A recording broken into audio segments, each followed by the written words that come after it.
What happens when the life you've carefully built crumbles in a single moment? When everything you thought you knew about yourself becomes a lie? My name is Sarah Martinez, and for 8 years, I believed I was just another systems analyst in downtown Chicago. I had a quiet apartment overlooking Lake Michigan, a predictable routine, and a past I couldn't quite remember. But on a cold Tuesday morning in November, when federal marshals burst through my office door with an arrest warrant, I discovered that some secrets are too dangerous to stay buried forever. But before we begin, leave a like, subscribe to the channel, and tell us where you're listening from. The first thing I noticed wasn't the badges or the handcuffs. It was the way my coworkers' faces changed when they saw me being led away in restraints. Jennifer from accounting looked at me like I'd grown a second head. Marcus, who'd shared coffee with me every morning for 3 years, actually stepped backward when our eyes met. Sarah Martinez, the lead marshal, announced loud enough for half the floor to hear, "You're under arrest for conspiracy against the United States government, unauthorized access to classified information, and acts of espionage." The words hit me like physical blows. Espionage? I debugged software for a mid-tier consulting firm. The most classified thing I'd seen lately was the company's dismal quarterly projections. "There's been a mistake," I said, my voice surprisingly steady despite the chaos erupting in my chest. "I'm a systems analyst. I work on database optimization and—" "Save it for the judge." The marshal cut me off, tightening the cuffs around my wrists. The metal was cold, biting into my skin as he led me past rows of cubicles filled with people I'd considered friends. Their stares followed me to the elevator, a mixture of shock, betrayal, and something that looked disturbingly like fear. The ride to the federal courthouse downtown felt surreal. Chicago's November wind whipped against the unmarked sedan's windows as we navigated through traffic that seemed unusually heavy for a Tuesday morning. I found myself studying the marshal's reflection in the rearview mirror, a man in his 40s with prematurely gray hair and eyes that had seen too much. He hadn't spoken since we left the office, but I caught him glancing at me with an expression I couldn't quite place. Confusion? Uncertainty? "Can you at least tell me what this is about?" I asked as we pulled up to the imposing limestone facade of the Dirksen Federal Building. "What classified information am I supposed to have accessed?" The marshal finally met my eyes in the mirror. "Ma'am, I'm just following orders." "But if I were you, I'd be thinking real hard about what you might have forgotten." Forgotten? The word sent an odd chill through me, touching something dark and elusive at the edges of my memory. For as long as I could remember, I'd had gaps, missing pieces from my early 20s that my therapist had attributed to stress-related memory loss. But now, with federal charges hanging over my head, those gaps felt less like natural forgetfulness and more like something deliberately carved out. The courthouse buzzed with typical morning activity: lawyers wheeling briefcases, defendants waiting nervously with family members, federal employees moving with purposeful efficiency. But as we walked through the metal detectors, I noticed something strange. Several people in suits turned to look at me, their expressions shifting from casual interest to sharp attention. A woman near the information desk actually stopped mid-conversation to stare, her phone frozen halfway to her ear. Who were these people? And why did my arrest seem to matter to them? My appointed attorney, a harried-looking public defender named Robertson, met me in a cramped consultation room that smelled of stale coffee and decades of desperate conversations. He was younger than I'd expected, probably in his early 30s, with the kind of nervous energy that came from being overworked and underpaid. "Ms. Martinez," he began, flipping through a file that seemed surprisingly thick for someone arrested just 2 hours ago, "I have to be honest with you. This case is unusual." "Unusual how?" "The charges are serious, but the evidence they provided is heavily redacted. Most of the documentation I've been given is classified at levels I don't even have clearance to review." He looked up from the papers, his expression troubled. "It's like they want me to defend you with one hand tied behind my back." I leaned forward, the metal chair creaking under my weight. "Mr. Chun, I need you to understand something. I have no idea what this is about. I've never had access to classified information. I've never even worked for the government. The most sensitive data I handle is customer credit scores." "That's what makes this so strange," he said, pulling out a document and sliding it across the table. "According to the prosecution, You've been accessing Department of Defense networks for the past 18 months. They have logs, timestamps, even video surveillance from secure facilities. I stared at the partially redacted page, the words blurring together as my heart rate spiked. That's impossible. I've never set foot in a DoD facility. I work downtown in the Loop. My security clearance expired when I left college, and even then it was just for a part-time research assistant position. What research? Chin asked, his pen poised over a legal pad. The question hit me like a wall. What research? I could remember working as a research assistant during my senior year at Northwestern, but the details were frustratingly vague. Something related to computer science, definitely, but the specifics felt like trying to grab smoke. I'm not sure, I admitted, hating how uncertain I sounded. It was over 8 years ago. Computer science research, I think, but I can't recall the exact project. Shin made a note, but his expression suggested he found my memory gap as troubling as I did. Ms. Martinez, memory issues aside, we need to prepare for the possibility that the prosecution has evidence we haven't seen yet. Federal prosecutors don't typically bring espionage charges unless they're confident in their case. Before I could respond, a court officer appeared in the doorway. Time's up. The judge is ready. The courtroom was smaller than I'd expected from TV shows, but the weight of its authority was overwhelming. Judge Patricia Hawthorne presided from behind an imposing mahogany bench, her gray hair pulled back in a severe bun that matched her expression. She was probably in her early 60s, with a kind of no-nonsense demeanor that suggested she'd heard every possible excuse and believed none of them. The United States versus Sarah Elizabeth Martinez, the clerk announced as I stood between Chun and the federal prosecutor, a sharp-featured woman in a navy suit who radiated competence and barely concealed contempt. Ms. Martinez, Judge Hawthorne began, her voice cutting through the courtroom's tense atmosphere, you stand accused of serious crimes against the security of the United States. Before we proceed with arraignment, I want to be absolutely clear about the gravity of these charges. She began reading from the formal indictment, her words precise and damning. Conspiracy to commit espionage under 18 U.S.C. Section 794, unauthorized access to classified defense information under the Espionage Act, conspiracy to defraud the United States under 18 U.S.C. Section 371. The charges kept coming, each one carrying potential sentences measured in decades. As she spoke, I found myself studying the faces in the gallery behind me. There were more people than I'd expect for a routine arraignment, men and women in expensive suits who looked like they belonged in corporate boardrooms rather than criminal courtrooms. Several of them were watching me with the kind of intense focus usually reserved for dangerous animals.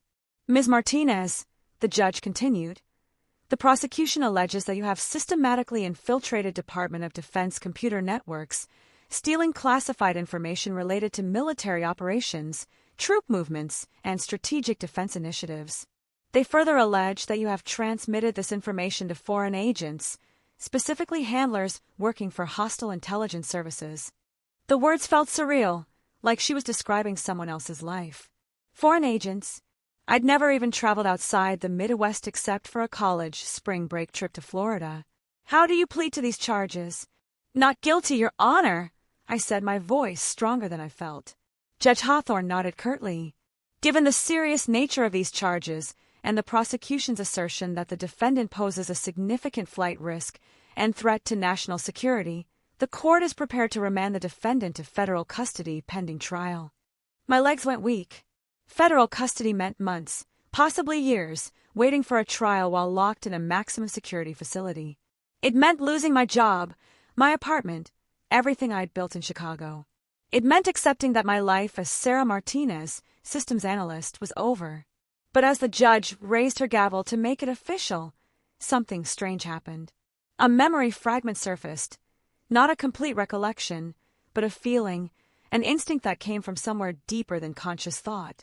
The formal language of the charges, the military terminology, the way the prosecutor had described classified defense networks, it all felt familiar in a way that had nothing to do with my work in civilian IT. Your Honor, I heard myself saying, before you make that decision, I think there's something you should know. The judge paused, her gavel suspended in midair. Ms. Martinez, your attorney can address bail conditions through proper channels. This is not the time for Raven-Seven-Alpha-Nine-Kilo-Tango, I said quietly, the words coming from somewhere I didn't recognize. Emergency Protocol Bravo 27. Authorization Code Silent Thunder. The effect was immediate and electric. Judge Hawthorne's gavel clattered to her desk as her face went pale. The prosecutor actually stepped backward, her confident demeanor cracking for the first time since I'd entered the courtroom. But most dramatically, 3 men in identical black suits who'd been sitting quietly in the back row suddenly stood up, their hands moving instinctively to their jacket pockets. The courtroom fell into a silence, so complete I could hear the ventilation system humming overhead. Judge Hawthorne stared at me with an expression I couldn't quite read. Shock, certainly, but also something that looked like recognition. "Where did you learn that phrase?" she asked, her voice barely above a whisper. "I don't know," I answered honestly. "I just knew I needed to say it." One of the men in black suits was already walking toward the bench, his movements confident and purposeful. He leaned down to whisper something in Judge Hawthorne's ear, and her expression shifted from shock to what looked like understanding, tinged with something that might have been fear. "This court is in immediate recess," she announced, her voice regaining its authority, but carrying an undercurrent of uncertainty. "All parties will remain in the courtroom, pending further instructions." As the black-suited man approached me, I noticed details I'd missed before. The way he moved with military precision, the nearly invisible earpiece, the bulge of a concealed weapon. When he reached my position at the defendant's table, he studied my face with the intensity of someone comparing it to a photograph. "Ma'am," he said quietly, his voice carrying a slight southern accent, "I need you to come with me." "What's happening?" Chen demanded, but the man ignored him completely. "Ms. Martinez," the man continued, "or should I say Commander Martinez? We need to talk." "Commander?" The title hit me like a physical blow, accompanied by a flood of sensations I couldn't quite process, the weight of military insignia, the sound of soldiers moving in formation, the smell of gun oil and tactical gear. For a moment, the sterile courtroom seemed to fade, replaced by images of command centers and situation rooms, and faces I couldn't quite remember but somehow knew I'd trusted with my life. "I'm not a commander," I said, but even as the words left my mouth, they felt like a lie. The man's expression softened slightly, taking on what might have been sympathy. "Ma'am, with respect, I think we both know that's not entirely true. The protocol code you just used hasn't been active for over 7 years. Only 12 people ever had authorization to implement Emergency Protocol Bravo 27, and according to our records, 11 of them are accounted for." He paused, letting the implications sink in. Commander Sarah Elizabeth Martinez was declared killed in action during a classified operation in Afghanistan in November 2017. But apparently, reports of your death were premature. The courtroom began to spin around me. Afghanistan, 2017.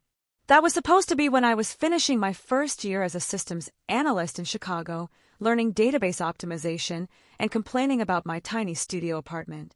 But as the man spoke, more fragments surfaced, desert heat, the sound of helicopters, urgent voices over radio static. "That's impossible," I whispered, but my voice lacked conviction.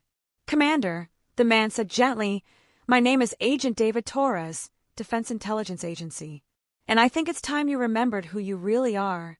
Agent Torres led me through a maze of corridors I'd never seen before, past the public areas of the courthouse, and into what was clearly restricted territory. The walls here were bare concrete, the lighting harsh and institutional. Our footsteps echoed off the hard surfaces as we walked, the sound somehow both familiar and unsettling. "Where are we going?" I asked, though part of me already knew the answer would be somewhere I both had and hadn't been before. "Secure conference room," Torres replied without looking back. "This conversation requires a controlled environment." We stopped at an unmarked door that Torres opened with a keycard I hadn't seen him produce. Inside was a windowless room, dominated by a metal table and 4 chairs. The walls were lined with what looked like acoustic dampening material, and I noticed a subtle hum that suggested electronic countermeasures were active. This wasn't just a secure room.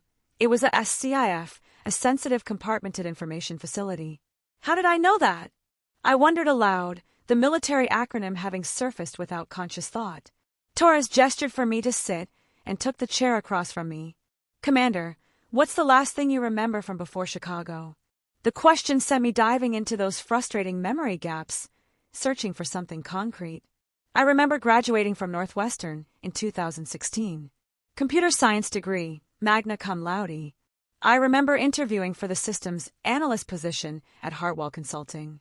I remember my first apartment, that awful studio on Clark Street. What about before graduation?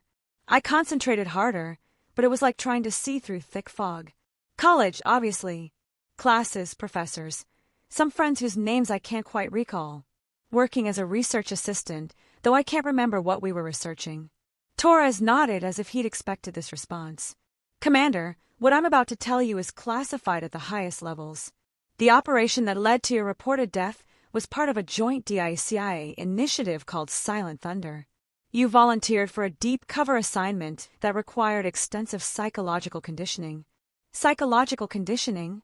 Memory compartmentalization, he explained, his voice taking on the patient tone of someone who'd had to explain classified operations before. The technology exists to selectively suppress memories while leaving personality and core skills intact. It's used for the most sensitive deep cover assignments, where traditional cover identities aren't sufficient. The implications hit me like a physical blow. You're saying someone deliberately erased parts of my memory? Not erased, suppressed. The memories are still there, locked away behind psychological barriers.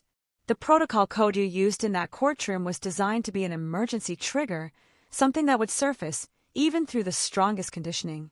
I felt sick. 8 years of my life.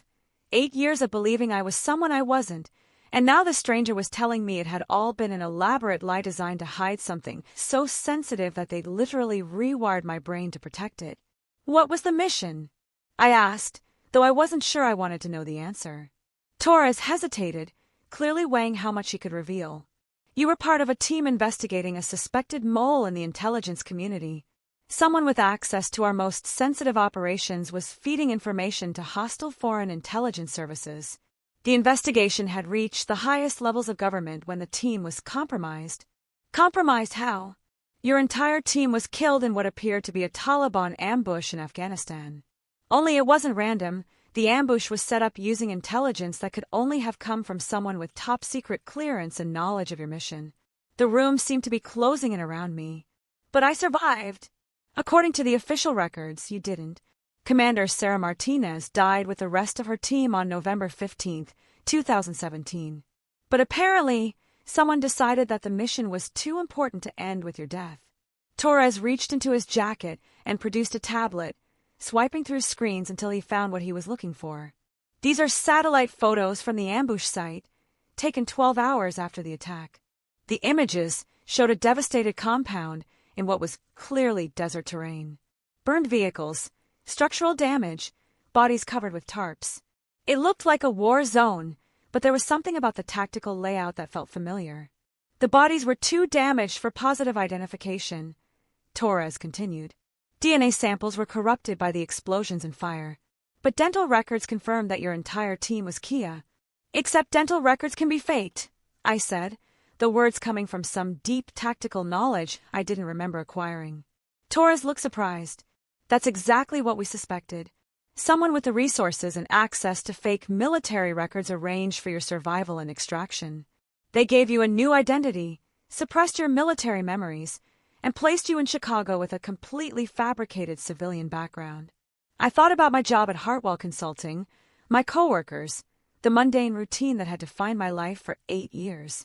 How much of it was real? Your apartment, your job, your social security number, all legitimate. Someone invested serious resources in making Sarah Martinez, systems analyst, completely authentic. But Sarah Martinez, military intelligence officer, was supposed to be dead. The weight of it was overwhelming. Everyone I'd worked with, lived near, interacted with for nearly a decade, none of them knew who I really was because I didn't know either. Who would have the resources to do something like this? That's the trillion-dollar question, Torres said grimly. Creating a new identity of a sophistication, maintaining it for 8 years, arranging for military records to be falsified, We're talking about an operation that would require access at the highest levels of multiple government agencies. A new thought occurred to me, one that sent ice through my veins. The espionage charges, they're not random, are they? Torres shook his head. 12 days ago, someone using your biometric credentials accessed a classified DoD database and downloaded files related to current military operations in Eastern Europe and the South China Sea. The access logs show your fingerprints, your retinal scan, even voice authentication. But I was at work. I can prove it. We have security cameras, time logs. We know, which means either someone has managed to perfectly duplicate your biometric signatures, or... He trailed off, but I could see where his thinking was leading. Or the memory conditioning wasn't as complete as everyone thought. I finished. Torres nodded reluctantly. There's a possibility that your conditioned memories have been breaking down, allowing your original training and knowledge to surface subconsciously. If that's the case, you might have been accessing those systems without conscious awareness of what you were doing. The idea was terrifying. Had I been living some kind of double life, going through my normal routine during the day while my buried military training took over at night? Were there hours, maybe days, that I couldn't account for? I need to know what's in those files I supposedly accessed, I said. Commander, that information is classified, I know, but someone went to enormous trouble to frame me for accessing it. They set up this whole elaborate courtroom drama, knowing it would force me to use the protocol code. This isn't about prosecuting me for espionage, this is about forcing my buried memories to surface. Torres was quiet for a long moment, clearly wrestling with competing priorities. Finally, he activated his tablet again and pulled up a new screen. The files that were accessed contained operational details for something called Project Lighthouse, he said carefully. It's a joint intelligence operation targeting foreign infiltration of American defense contractors and government agencies. My pulse quickened.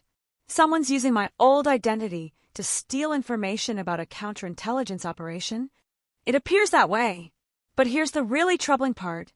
Project Lighthouse was initiated in response to intelligence gathered during your original Silent Thunder mission. The mission you supposedly died on.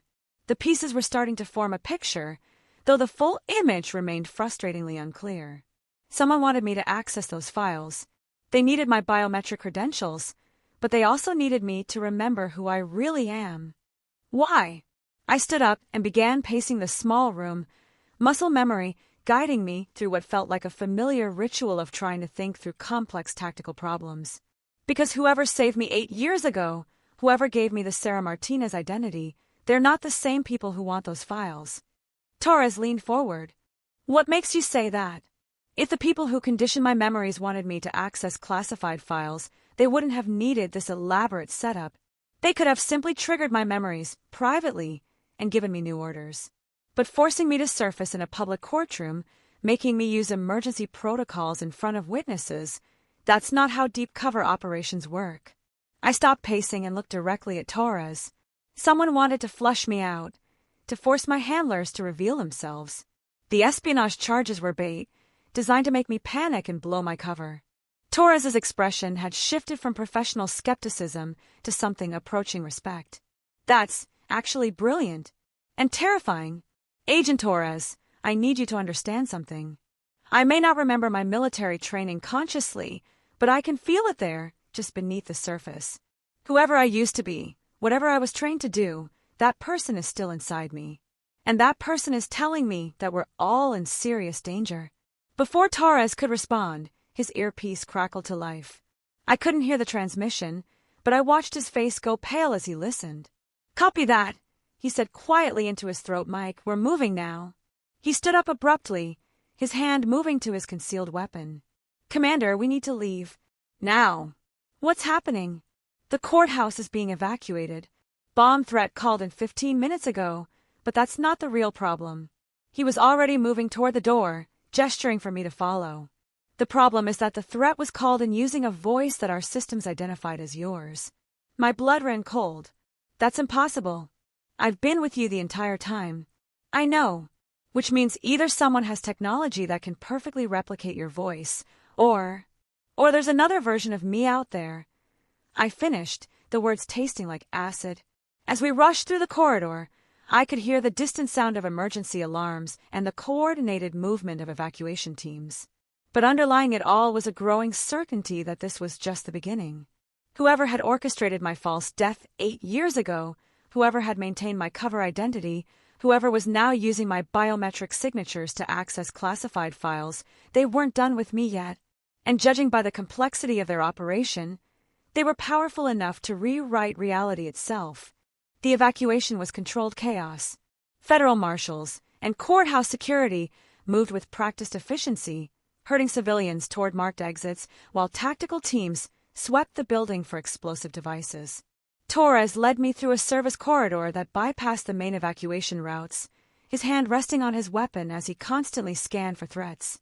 "Where are we going?" I asked as we reached what appeared to be a loading dock. "Safe house," Torres replied tersely. "At least until we can figure out what we're dealing with." An unmarked black SUV waited in the dock, engine running. The driver was another agent I didn't recognize, but something about his posture and the way he tracked our approach felt familiar. Military bearing, enhanced situational awareness, details my conscious mind noticed but my body seemed to recognize on a deeper level. As we pulled away from the courthouse, I watched through the tinted windows as emergency vehicles converged on the building. Fire trucks, bomb squad units, even what looked like a hazmat team. Whatever threat had been called in, they were taking it seriously. "The voice match," I said as we navigated through downtown traffic. "How precise was it?" Torres consulted his phone. "Voice stress analysis, speech patterns, even linguistic quirks, according to our systems, it was a perfect match. But voice synthesis technology has advanced significantly in the past few years." "Or," I said quietly, "it really was me, and I don't remember making the call." The possibility hung in the air like toxic gas. Had my conditioning broken down to the point where I was functioning on autopilot, carrying out actions with no conscious awareness? The idea was terrifying, but it would explain how someone could access classified systems using my biometric credentials while I was provably elsewhere. The safe house turned out to be a nondescript apartment building in Lincoln Park, the kind of place that housed young professionals and graduate students, perfect for blending in. Torres led me to a third-floor unit that looked completely ordinary from the outside but revealed sophisticated security measures once the door closed behind us. Reinforced walls, multiple deadbolts, and what I was pretty sure were electromagnetic pulse shielding embedded in the wallpaper pattern. Someone had invested serious money in making this place invisible to surveillance. "How long have you been planning for this?" I asked. "Planning for what?" "For me to surface. For the conditioning to break down. You had a safe house ready, extraction protocols in place. This isn't something you put together in the past few hours." Torres looked uncomfortable, the first crack in his professional demeanor since we'd met. "Commander, there are aspects of the situation that are above my clearance level. What I can tell you is that certain individuals in the intelligence community have been monitoring for signs that you might still be alive." "What individuals?" "People who worked on the original Silent Thunder operation. People who believed that your death was convenient for certain parties." I felt another memory fragment surface, faces around a conference table, heated discussions about operational security, someone expressing concerns about a mole at the highest levels of the intelligence community. The details were frustratingly vague, but the emotional content was clear: fear, suspicion, and the knowledge that people we were supposed to trust might be working against us. "Agent Torres, I need you to tell me about my team. The people who died in Afghanistan." Torres activated a laptop that had been waiting on the apartment's dining table. "Your team was designated Bravo 7, part of the Joint Intelligence Task Force on Internal Security. 5 members, all with specialties relevant to counterintelligence operations." He pulled up files with photos, military ID pictures that showed serious-faced men and women in dress uniforms. Captain James Morrison, Signals Intelligence Specialist. Lieutenant Maria Santos, Cyber Warfare Expert. Captain David Kim, Human Intelligence Operations. Sergeant First Class Amanda Richards, Tactical Operations. And me, Major Sarah Martinez, Team Leader. Your specialty was pattern analysis and strategic intelligence assessment. I studied the photos, hoping for recognition, but they remained strangers. However, something about the team composition felt significant. "These aren't random specialties," I said slowly. This team was specifically designed to investigate insider threats. That's correct. The investigation you were conducting centered on the possibility that classified information was being leaked to foreign intelligence services by someone with high-level access to multiple government agencies. Did we find the mole? Torres hesitated. According to the official reports, the investigation was terminated when your team was killed. No conclusion was reached regarding the suspected breach. But unofficially, there were people who believed your team was getting close to identifying the leak. Close enough that someone decided to permanently end the investigation. The weight of it hit me all at once. My team hadn't just been killed, they'd been murdered to protect a traitor who was selling American secrets to foreign powers. And somehow, I'd survived, only to have my memory suppressed and my identity erased. Who would have had the authority to order memory conditioning on that scale? Commander, that's where this gets complicated. Memory conditioning of a type you underwent requires authorization from the highest levels of government.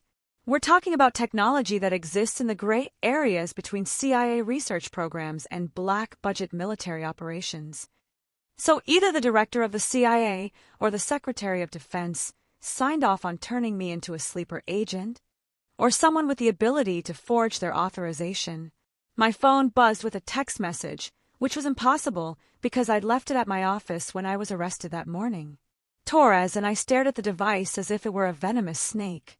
That's not my phone, I said. Torres carefully picked up the device and examined it. Same model, same phone number according to the display. But this has been modified, additional memory, enhanced encryption capabilities, and what looks like satellite communication capability. The message was brief. Time to remember, Sarah. Lincoln Park Zoo, Penguin Exhibit, 30 minutes. Come alone, or more people die. We're not going, Torres said immediately. Yes, we are. Commander, this is obviously a trap. Of course it's a trap, but it's also the only lead we have to whoever's been controlling my life for the past 8 years. I stood up and moved toward the apartment's window, checking sight lines and escape routes with instincts I didn't remember acquiring. Besides, they said more people would die. That implies they've already killed someone. Torres was already on his radio, calling for backup and surveillance teams. But I could see the conflict in his expression. He wanted to protect me, but he also knew that I might be the only person who could unravel this conspiracy. What if your memories don't come back? He asked. What if this is just someone using your forgotten training against you? Then we'll find out together. But Agent Torres, I need you to understand something. Whether I remember being Major Martinez or not, I can feel her there, just beneath the surface. And she's telling me that people are going to keep dying until we finish what we started. The modified phone buzzed again. 25 minutes, Sarah. The clock is ticking. Torres sighed and checked his weapon. Lincoln Park Zoo it is. But we do this my way. Full surveillance, extraction teams on standby, and the first sign of trouble we aboard. As we prepared to leave the safe house, I caught my reflection in the apartment's mirror. For just a moment, I thought I saw someone else looking back. A woman in military fatigues with the confident bearing of someone accustomed to command. Major Sarah Martinez, team leader, pattern analysis specialist. But when I blinked, it was just me again. Sarah the systems analyst, trying to make sense of a life that had turned upside down in a single morning. The question was, which version of me would be needed at the zoo? Lincoln Park Zoo on a cold November afternoon wasn't crowded, which made surveillance both easier and more dangerous. Torres had positioned backup teams throughout the area, but I could feel their presence like a weight on my shoulders. Whoever had summoned me here would know about the surveillance too. People sophisticated enough to fake my death and reconstruct my identity wouldn't be fooled by standard federal law enforcement tactics. The Penguin exhibit was at the northern end of the zoo, an indoor viewing area that offered multiple sight lines and escape routes. As I approached, I found myself automatically cataloging defensive positions and potential ambush points, knowledge that definitely hadn't come from 8 years of database optimization. A woman was standing alone near the penguin habitat, her back to me as she watched the birds navigate their artificial Arctic environment. She was tall, probably in her 40s, with prematurely gray hair pulled back in a severe bun. Her posture was military straight, and something about the way she held herself sent familiar signals through my nervous system. "Hello, Sarah," she said without turning around. Her voice carried a slight accent I couldn't place. Eastern European, maybe Russian. Or do you prefer Major Martinez these days? I prefer answers, I replied, positioning myself so I could see both her and the nearest exit. Starting with who you are and why you faked my death. She turned around slowly, and I found myself looking at a face that was simultaneously strange and familiar. Sharp cheekbones, intelligent gray eyes, and a small scar along her left jawline that spoke of violence survived. But it was her expression that made my breath catch. She was looking at me with something that might have been maternal pride. My name is Colonel Elena Kozlov, formerly of the GRU, currently freelance intelligence contractor. And I didn't fake your death. Sarah, I prevented it. The words hit me like a physical blow. GRU was Russian military intelligence, the organization responsible for some of the most sophisticated foreign intelligence operations against American interests. You're Russian intelligence. Former Russian intelligence, she corrected. I defected in 2015 after discovering that my own superiors were planning to eliminate me for knowing too much about their American operations. And somehow that led to you saving my life. Kozlov smiled, but there was no warmth in it. Sarah, your team was investigating the right people for the wrong reasons. You suspected there was a mole in American intelligence feeding information to foreign powers. You were correct, but the mole wasn't working for Russia. Then who? That's where it gets complicated. Kozlov gestured toward a bench where we could sit while maintaining visual contact with the surveillance teams Torres had positioned around the exhibit. The intelligence your team was tracking, the leaked operational details, the compromised missions, the strategic information that was ending up in foreign hands, it was being sold to the highest bidder by an American-based syndicate. Corporate espionage. More than that, a network of highly placed individuals in government, military, and intelligence services who were monetizing classified information. They weren't ideologically motivated, they were business people treating national secrets like commodities. I felt another memory fragment surface. Late-night briefings, flow charts showing money transfers, someone arguing that the pattern of leaks was too systematic to be the work of a single mole. We were getting close, weren't we? Closer than you knew. Your pattern analysis had identified 3 potential suspects, all with access to the specific information that had been compromised. But before you could narrow it down further, someone decided to end the investigation permanently. The ambush in Afghanistan. Kozlov nodded grimly. Except it wasn't meant to be an ambush. It was meant to be an execution. Your team was lured to that compound under false pretenses, and the people waiting for you weren't Taliban fighters. The implications were staggering. American operatives killed my team. Private military contractors working for the syndicate. They were supposed to eliminate all 5 team members and make it look like a terrorist attack. But I had been tracking the same network from the Russian side. We knew about the syndicate's operations because they had tried to recruit GRU assets. So you intervened. I arrived at the compound approximately 30 minutes before the scheduled execution. Your team was already secured in what they thought was a safe house, waiting for a contact who was never going to show up. Kozlov's expression darkened. I managed to extract you during the firefight, but the others? They really are dead. I'm sorry, Sarah. I could only save one person, and the tactical situation demanded that I choose the team leader, the person most likely to have actionable intelligence about the syndicate's operations. I closed my eyes, trying to process the weight of survivors' guilt that was suddenly crushing down on me. 4 good people had died because they'd gotten too close to the truth, and I'd been saved by a Russian defector who had her own agenda. Why did you suppress my memories instead of just debriefing me? Because the syndicate had resources inside every major intelligence agency. Taking you directly to American authorities would have been signing your death warrant.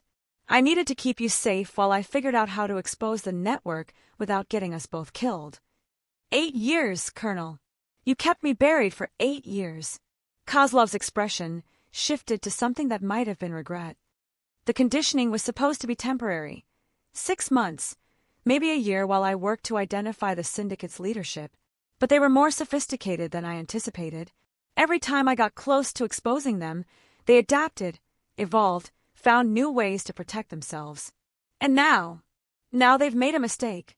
The classified files that were accessed using your biometric signatures, Those files contain information about Project Lighthouse, the current American counterintelligence operation targeting foreign infiltration. I felt the pieces clicking together. They're still active. The syndicate, not only active, they've expanded. What started as a small network selling classified information has grown into something much larger. They're now actively placing their own people in key government positions, manipulating policy decisions, even influencing military operations. And they needed my credentials to access information about the investigation that's targeting them. Exactly. But here's what they don't know. I've been using your civilian identity to gather intelligence on their current operations. The Sarah Martinez who worked as a systems analyst wasn't just a cover identity. You were my deep cover asset, gathering information on defense contractors and government agencies that were connected to the syndicate. The revelation hit me like a physical blow. I've been working for you this entire time? Subconsciously, yes. The memory conditioning included trigger protocols that allowed me to activate your intelligence training for specific missions. You would carry out assignments with no conscious knowledge of what you were doing, then return to your civilian routine. That's why I can't account for certain periods of time, usually just a few hours here and there. You would receive coded messages that triggered specific behavioral protocols, visiting certain locations, accessing particular computer systems, observing and reporting on specific individuals. I felt sick.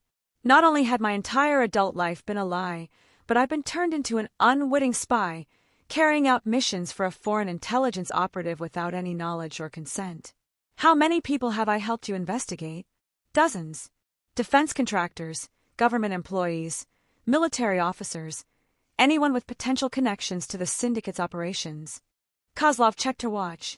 Which brings us to why I had to surface you today. The espionage charges. The charges were designed to flush you out, yes. But not by the syndicate, by American intelligence agencies that have finally realized you're still alive. My blood ran cold. Torres works for the people who think I'm a foreign asset. Agent Torres is a good man working for an agency that's been compromised. The Defense Intelligence Agency has at least 3 syndicate assets in senior positions. The moment you use that emergency protocol in the courtroom, those assets would have been notified. Which means we have very little time before they activate termination protocols. Kozlov stood up, her movements precise and economical. Sarah, I need you to remember your training.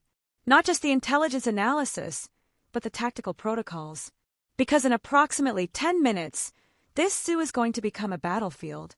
Even as she spoke, I could see changes in the crowd around us. The backup teams Torres had positioned were being systematically approached by individuals who looked like tourists but moved with obvious military bearing. A coordinated operation was unfolding, designed to capture or eliminate both Kozlov and me. What about Torres? Agent Torres is about to discover that some of his backup teams aren't actually DIA personnel. Kozlov handed me what looked like a standard smartphone but felt heavier than it should. This contains everything I've learned about the syndicate over the past 8 years. Names, financial records, operational details. If something happens to me, you need to get this information to someone you can trust. Who can I trust? That's the problem, Sarah. Until we know how deep the syndicate's penetration goes, you can't trust anyone in official channels. The phone in my hand buzzed with an incoming message. Package delivered. Extraction in T-5 minutes. North exit. Black sedan. That's not for us, Kozlov said grimly. Sarah, I need you to listen very carefully. Your conditioning included combat protocols that should still be accessible even if your conscious memories are suppressed. When I give you the activation phrase, you'll know what to do. What activation phrase? Bravo 7 silent thunder operational. She paused, studying my face. Are you ready? Before I could answer, the first shots rang out. The sound of gunfire shattered the afternoon, quiet like breaking glass. Immediately, my body reacted with trained responses I didn't remember learning, dropping into a defensive crouch, scanning for cover, identifying threats and escape routes with mechanical precision. Bravo 7 silent thunder operational, Kozlov said quietly, and the world changed. It was like someone had suddenly turned on lights in a room I'd been navigating in darkness for 8 years. Military training flooded back. Not complete memories, but instincts, protocols, tactical knowledge that had been buried beneath my civilian conditioning. I could see the entire zoo layout in my mind, track the movements of hostile operatives, calculate firing angles and defensive positions with mathematical clarity. "How many?" I asked, my voice carrying an authority I didn't recognize. "At least 12, probably more," Kozlov replied, drawing a compact pistol from beneath her jacket. "They've got the main exits covered and are moving to surround our position." Through the penguin exhibit's glass walls, I could see Torres and his team engaged in a running firefight with operatives who had emerged from the crowd. But something was wrong. Torres's backup teams were firing at each other, apparently unable to distinguish friend from foe in the chaos. "The DIA teams have been compromised," I said, understanding the tactical situation with sudden clarity. "Half of Torres's backup consists of syndicate operatives, which means we can't count on official help." Kozlov was moving toward the exhibit's rear exit, her movements economical and professional. "Sarah, I need you to access your tactical protocols. How do we get out of here alive?" The question triggered something deeper than conscious thought. I found myself visualizing the zoo's layout, incorporating factors I shouldn't have known: security camera positions, emergency protocols, even maintenance access routes that weren't marked on public maps. "The children's zoo section has construction scaffolding around the main building," I said, the words coming from buried knowledge. "If we can reach it, we'll have elevated firing positions and multiple escape routes through the construction site. That's 600 meters through open ground. Not if we use the service tunnels." Kozlov looked surprised. "What service tunnels?" I was already moving toward what appeared to be a maintenance door marked "Authorized Personnel Only." My hands found lockpicks in my jacket pocket. When had I acquired lockpicks and worked the simple mechanism with muscle memory I didn't remember developing? The zoo's original design included underground utility corridors for moving supplies and equipment, I explained as the lock clicked open. "Most people don't know they exist because they're not marked on public maps." The door opened onto a narrow staircase leading down into what was clearly a maintenance area. Emergency lighting cast harsh shadows on concrete walls as we descended into a corridor that ran beneath the zoo's main walkways. "How did you know about this?" Kozlov asked as we moved through the underground passage. "I don't know. I just knew." The admission was unsettling. How much knowledge had been buried in my subconscious, waiting for the right trigger to surface. Behind us, I could hear the muffled sounds of the firefight continuing above ground. Torres and his team were probably wondering where we'd disappeared to, assuming we'd been captured or killed. But I could also hear new sounds, coordinated movement, professional communications, the kind of tactical precision that suggested military or intelligence training. "Colonel, the people hunting us, they're not just syndicate assets, are they?" "No. Some of them are legitimate federal agents who believe you're a foreign intelligence operative. Others are syndicate personnel trying to eliminate both of us before we can expose their operations." Kozlov checked her weapon as we reached a junction in the tunnel system. The challenge is telling the difference. We emerged from the tunnels near the children's zoo, where construction scaffolding did indeed provide multiple levels of cover and concealment. But as we climbed toward an elevated position, I realized we weren't alone. Agent Torres was waiting for us, his weapon drawn but not directly threatening. "Commander Martinez," he said quietly, "we need to talk." "Agent Torres, how did you find us?" "I followed the logical escape route. Your tactical thinking is apparently consistent, whether you remember your training or not." He kept his weapon lowered but ready. "But we have a problem. My backup teams just killed each other. Syndicate infiltration," I said, the pieces falling into place. "They had people embedded in your operation. That's what I'm afraid of. Which means I can't trust my own agency." Torres looked at Kozlov with obvious suspicion. "But I'm also not sure I can trust a Russian intelligence operative who's been controlling you for 8 years. "Former Russian intelligence," Kozlov corrected. "And I haven't been controlling her. I've been protecting her. By turning her into an unwitting spy." The accusation hung in the air like smoke. I found myself caught between two people who claimed to have my best interests at heart, but who clearly didn't trust each other. "Agent Torres," I said, "what do you know about the syndicate?" "The what?" Kozlov and I exchanged glances. If Torres didn't know about the syndicate, then either he wasn't cleared for that information, or the DIA's investigation into the intelligence leaks had taken a completely different direction. The network of American officials selling classified information to foreign buyers, I explained. The reason my team was investigating insider threats. Torres's expression shifted from suspicion to confusion. Commander, according to our files, your team was investigating suspected Russian intelligence operations targeting American defense contractors. That's what they wanted you to believe, Kozlov said grimly. The syndicate has been misdirecting American counterintelligence efforts for years, always making sure investigations target foreign threats rather than domestic corruption. And you expect me to believe this based on the word of a Russian spy? Former Russian spy, I corrected. And you don't have to believe her word. You just have to look at the evidence. I pulled out the modified phone Kozlov had given me and accessed the file she'd mentioned. Even scrolling through the directory listings was enough to see the scope of what she'd been investigating: financial records, communications intercepts, operational plans, personnel files. This is 8 years of intelligence gathering on American officials who've been monetizing classified information, I said, handing Torres the device. Names, dates, financial transactions, operational details. Torres scrolled through the files, his expression growing darker with each screen. These are sitting senators, senior military officers, even. He stopped scrolling. Even people in my own agency.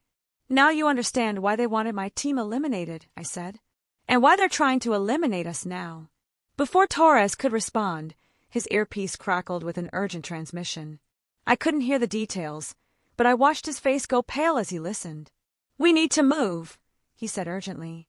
Federal tactical teams are surrounding the zoo. They have orders to take you into custody by any means necessary. Whose orders? Kozlov asked. Deputy Director Harrison DIA. Torres was already moving toward the scaffolding's exit points. But according to these files, Harrison is on the syndicate's payroll. The sound of helicopters was growing louder, accompanied by the coordinated movement of what sounded like a significant tactical force. We were running out of time and options. Colonel, I said, is there an extraction plan? There was, but it assumed we'd have more time. Kozlov checked her weapon and spare ammunition. Sarah, I need you to access your deepest tactical protocols. We're about to be outnumbered 20-1 by people who want us dead. What about surrender? If we can get in front of a federal judge. The people coming for us aren't planning to take prisoners, Torres said grimly. I just intercepted tactical communications. They have authorization for lethal force. The weight of it hit me all at once. 8 years of carefully constructed civilian life, destroyed in a single day.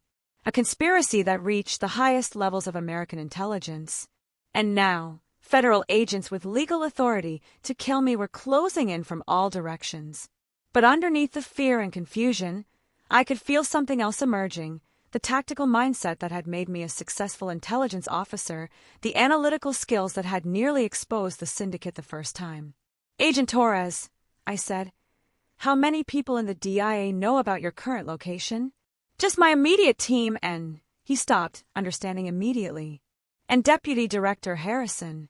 Which means this isn't a federal law enforcement operation, I concluded. This is a syndicate cleanup crew with federal authorization. Kozlov smiled grimly. Welcome back, Major Martinez. Now, how do we survive the next hour? The tactical situation was dire but not hopeless. From our elevated position on the construction scaffolding, I could see federal vehicles surrounding the zoo's perimeter, black SUVs, tactical vans, even what appeared to be a mobile command center. Professional, coordinated, and carrying enough firepower to level a city block. But my reactivated tactical training was also showing me weaknesses in their deployment.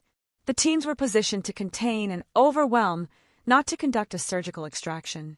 They expected to find civilians hiding in panic, not military-trained operatives with knowledge of the terrain. Counting vehicles and deployment patterns, I estimate 40 to 50 personnel. I reported, the assessment coming automatically. Mixed federal agents and private contractors, probably with orders to eliminate all witnesses. The private contractors will be syndicate assets, Kozlov observed. They'll be the ones with orders to ensure we don't survive to testify. Torres was monitoring communications on multiple frequencies, his expression growing darker as he listened to the tactical chatter. They're moving to establish inner and outer perimeters. Once they're in position, this place becomes a kill box. Then we don't let them get in position. I was already visualizing movement patterns, using knowledge I didn't remember acquiring to plan our escape. Agent Torres, what's the response time for legitimate federal backup if you call for assistance? 20 minutes minimum, probably closer to 30. Too long. I checked the modified phone Kozlov had given me, noting that it had secure communication capabilities. Colonel, do you have any assets in the area? Nothing that could handle this level of opposition. Kozlov paused, studying my face. Sarah, there is one option, but it would require you to access protocols that go deeper than anything we've triggered so far. What kind of protocols? Emergency extraction procedures. Part of your original conditioning included contingency plans for situations exactly like this: compromised operations, hostile forces with official authorization, the need to disappear completely. Torres looked skeptical. You're talking about activating sleeper agent protocols in someone who doesn't even remember being conditioned. I'm talking about saving our lives, Kozlov replied sharply. Sarah, the deepest level of your conditioning included network access codes, safe house locations, and extraction procedures that even I don't know about. They were designed to be accessible only in the most extreme circumstances. How do I access them? Emergency Protocol Alpha-7. But Sarah, once you activate those protocols, there's no going back. The person who emerges might not be the system's analyst who's been living in Chicago for 8 years. I could hear the tactical teams getting closer, their communications becoming more urgent as they prepared to move into the zoo itself. Whatever decision I was going to make, it had to be now. Emergency Protocol Alpha-7, I said quietly. The change was immediate and overwhelming. It was like someone had suddenly connected me to a vast network I'd forgotten existed: safe houses, communication channels, financial resources, even weapons caches scattered throughout the city. But more than that, I could feel my personality shifting, becoming someone harder, more focused, more willing to do whatever was necessary to complete the mission. I remember, I said, and my voice carried an authority that made both Torres and Kozlov straighten unconsciously. I remember all of it. The memories weren't just returning, they were flooding back with perfect clarity. My team's investigation, the evidence we'd gathered about the syndicate, the growing realization that we were being watched by the very people we were supposed to trust.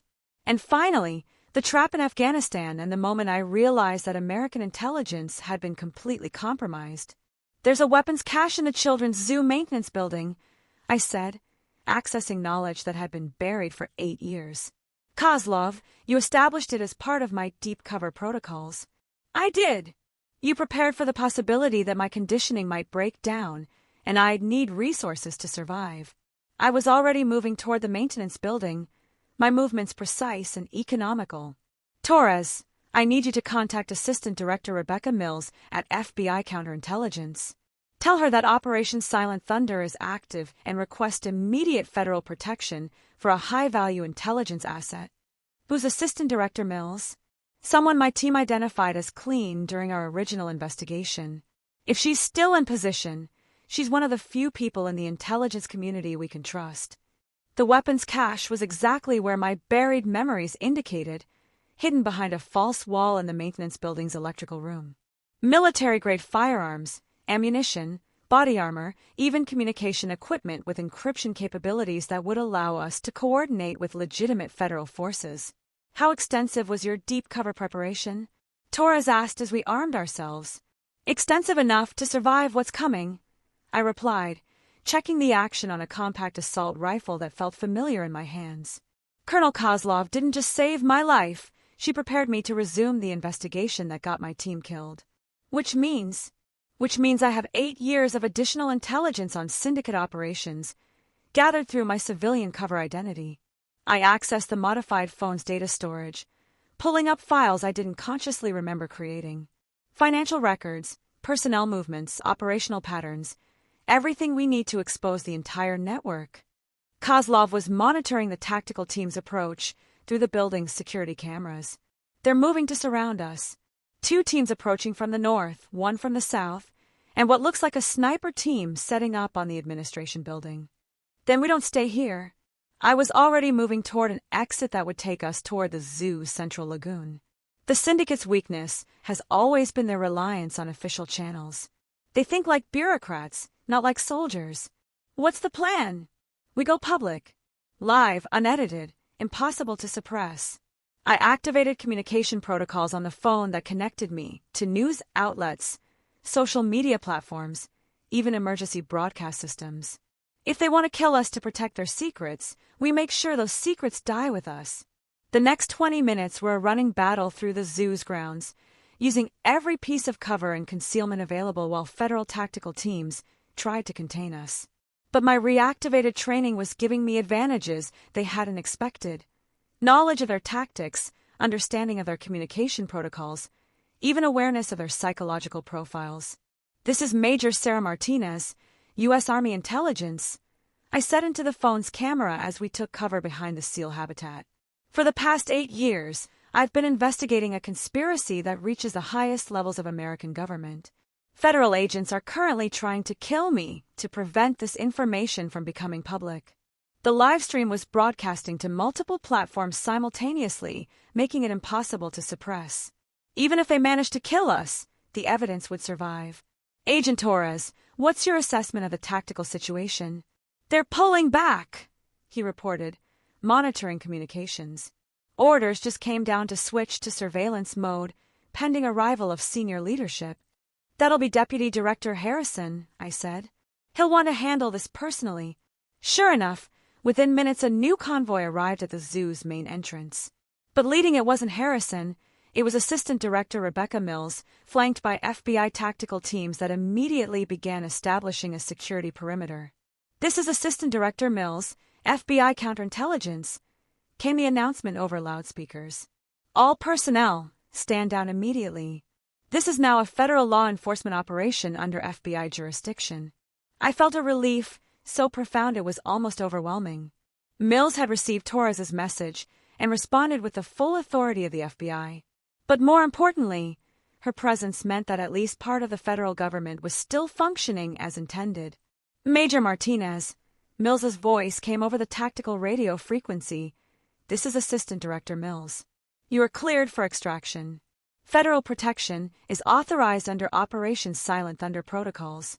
"Copy that," I replied, using the tactical radio Torres had retrieved from the weapons cache. "Be advised that hostile forces include federal agents under syndicate control. Trust no one you haven't personally vetted." The extraction took another hour, but when it was over, I found myself in a federal safe house with legitimate protection and the resources to complete the investigation my team had died for. The evidence Kozlov and I had gathered was enough to expose dozens of syndicate operatives, dismantle their financial networks, and ensure that the people responsible for my team's death would face justice. But sitting in the debriefing room, looking at files that detailed 8 years of my life I'd lived without knowing who I really was, I realized that some questions would never have clean answers. "What happens now?" I asked Mills during our final briefing session.